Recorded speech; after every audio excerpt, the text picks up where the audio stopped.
Sakal Gunar Vande Guru Sri Charanaravindan.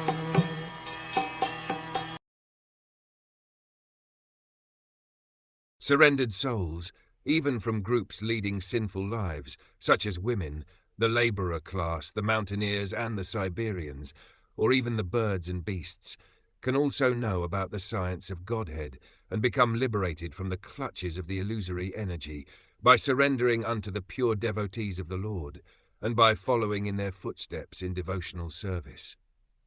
Sometimes there are inquiries as to how one can surrender unto the Supreme Lord. In the Bhagavad Gita, the Lord asked Arjuna to surrender unto him, and therefore persons unwilling to do so question where God is and to whom they should surrender. The answer to such questions or inquiries is given herein very properly.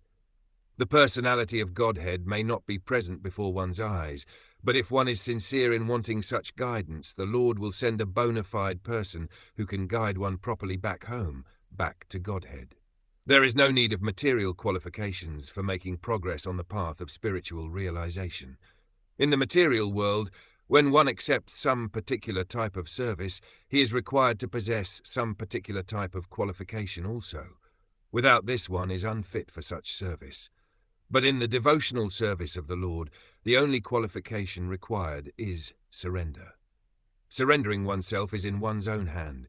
If one likes, he can surrender immediately, without delay, and that begins his spiritual life.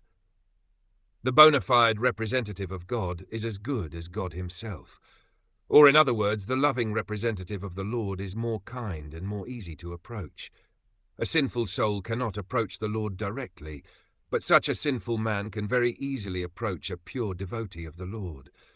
And if one agrees to put himself under the guidance of such a devotee of the Lord, he can also understand the science of God, and can also become like the transcendental pure devotee of the Lord, and thus get his liberation back to Godhead, back home for eternal happiness. So realization of the science of Godhead and relief from the unnecessary, useless struggle for existence are not at all difficult for the willing candidate, but they are very difficult for persons who are not surrendered souls, but only simple, profitless speculators.